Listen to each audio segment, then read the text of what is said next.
भारत के 28 राज्यों में से एक हरियाणा, जो जाना जाता है समृद्धि, विकास और अपनी खेती के लिए। 2.5 करोड़ से भी ज्यादा आबादी वाले इस राज्य में एक और दुनिया बसती है, जिससे ज्यादातर लोग अनजान हैं। हरियाणा के वन्य जीवों की दुनिया।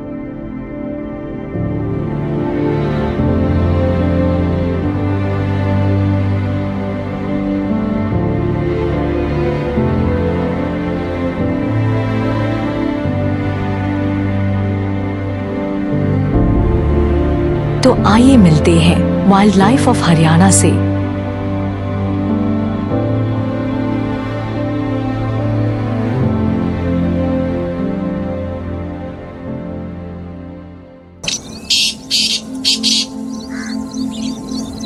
State bird of Haryana, black francolin काला तीतर। यह पक्षी घास के मैदानों का और झाड़ियों का निवासी है। इस पक्षी की मौजूदगी ये बताती है कि राज्य में घास के मैदान और झाड़ीदार इलाके अभी भी है। काला तीतर एक बहुत ही शर्मीला पक्षी है और केवल सुबह या शाम के समय ही बाहर निकलता है। और कुदरत ने भी इसको ऐसा रंग दिया है कि घास में इसको ढूंढ पाना और भी मुश्किल हो जाता है। इसकी मौजूदगी का पता केवल इसकी यूनिक आवाज से ही लग पाता है।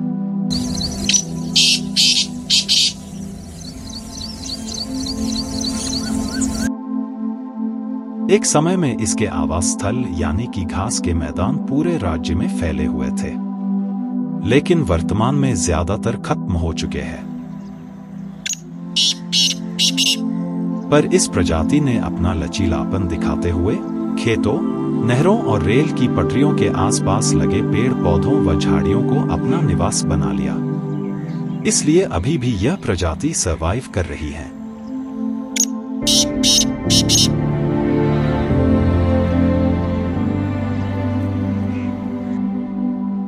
सर्वाइवल के मामले में एक प्रजाति ऐसी है जो ब्लैक फ्रैंकोलिन से भी एक कदम आगे है। ब्लू बुल, नीलगाय या फिर इंडियन एंटेलोप। क्योंकि नीलगाय बिना बड़े जंगली इलाकों के भी अभी भी पूरे राज्य में पाए जाते हैं, जो कि दूसरे एंटेलोप्स नहीं कर पाए।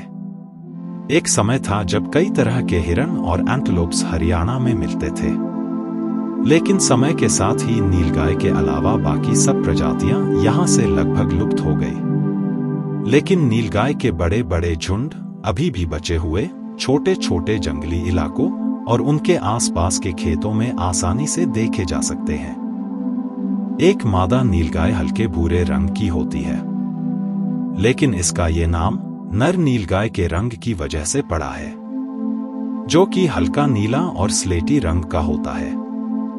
किंतु वर्तमान में इस खूबसूरत जानवर का भविष्य खतरे में है। हाल ही में हरियाणा सरकार ने इसका शिकार करके इनकी आबादी कम करने का प्रस्ताव रखा है, क्योंकि सरकार का ये मानना है कि नीलगाय खेतों में हर वर्ष भारी नुकसान कर रही है। क्या इनको मारना ही एकमात्र उपाय है? क्या इनको मारना इंसानियत और वैज्ञानिक दृष्टि से सही है? मध्य प्रदेश जैसे राज्य ने इसी समस्या को दूसरे तरीके से हैंडल किया है। नीलगाय को पकड़कर दूसरी जगह भेजकर जहां उनको प्रॉपर हैबिटेट मिले, इनकी जान बचाई जा सकती है, जो कि मध्य प्रदेश ने करके भी दिखाया है। और क्या यह हमारी जिम्मेदारी नहीं कि हम सरकार से सही रास्ता ढूंढने की अपील करें और इन बेजुबान मासूम जानवरों की जान बचाएं?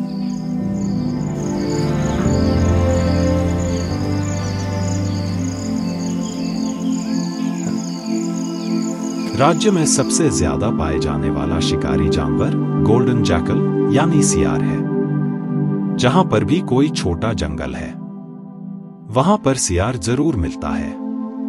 सियार एक ऐसा जानवर है जो छोटे मोटे जानवरों का शिकार करके या मरे हुए जानवरों को खाकर जिंदा रहता है। झाड़ीदार इलाकों में रात के समय मरे हुए जानवरों के पास अक्सर इनको देखा जा सकता है। ये झुंड में रहना पसंद करते हैं और दिन के समय आराम करते हुए दिख जाते हैं। गीदड़ एक बहुत ही चालाक लेकिन डरपोक और छिपके रहने वाला जानवर है। चूंकि हरियाणा में छोटे छोटे जंगल ही है और इनके आसपास इंसानों की बस्तियां होती ही है, तो सियारों का सामना आवारा कुत्तों से होना लाजमी है। इसलिए वर्तमान में बचे हुए सियार अपने अस्तित्व को बचाए रखने के लिए लगातार जूझ रहे हैं। इनके सामने खाने की कमी, हैबिटेट लॉस यानी कि आवास स्थलों का विनाश और आवारा कुत्तों की समस्या बनी रहती है।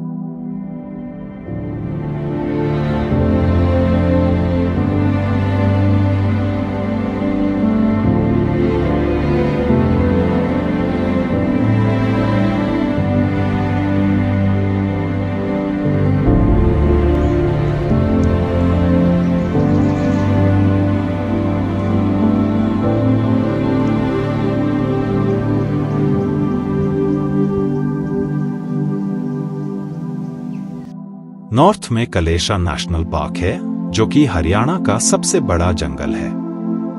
यह इलाका शिवालिक की पहाड़ियों और यमुना नदी से घिरा हुआ है। यह इलाका जैव विविधता की दृष्टि से समृद्ध है। ऐसा लगता ही नहीं है कि यह हरियाणा का ही एक जंगल है। यहाँ पर ऐसे जंगली जानवर मिलते हैं जो पूरे राज्य में कहीं और नहीं मिलते, जैसे एशियाई हाथी। उत्तराखंड के जंगलों से हाथियों के बड़े बड़े झुंड यहाँ आते रहते हैं।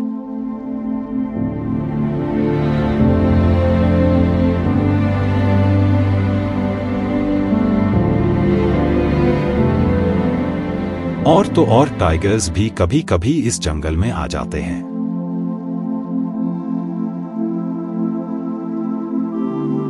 और तेंदुए तो अच्छी संख्या में यहाँ स्थायी रूप से रहते हैं।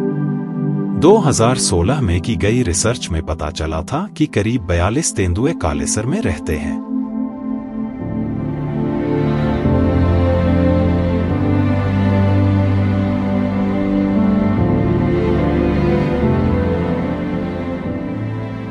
लेकिन हरियाणा के साउथ में फैली अरावली हिल्स, जहां झाड़ीदार इलाका मौजूद है, वहां भी अच्छी संख्या में तेंदुए मिलते हैं।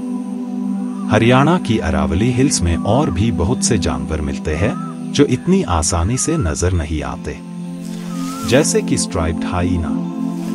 लेकिन ये हिल्स भी इलीगल माइनिंग जैसे खतरे की वजह से लगातार खत्म हो रही है, और न ही कोई बड़ा कदम इनको बचाने के लिए उठाया जा रहा है, जिसकी वजह से यहाँ का इकोसिस्टम नाजुक होता जा रहा है। हरियाणा के वन्यजीवों ने दशकों से तबाही का सामना किया है। आजादी के बाद सबसे पहले कृषि के लिए इनके हैबिटेट्स को उजाड़ा गया था। शिकार और अन्य समस्याओं के बाद भी राज्य में अभी भी वन्यजीव किसी न किसी तरह से सर्वाइव कर रही हैं। लेकिन अब इनकी संख्या इतनी कम है कि अभी भी इनको बचाने पर ध्यान नहीं दिया गया, तो ये शायद हमेशा के लिए यहाँ से लुप्त हो जाएंगे।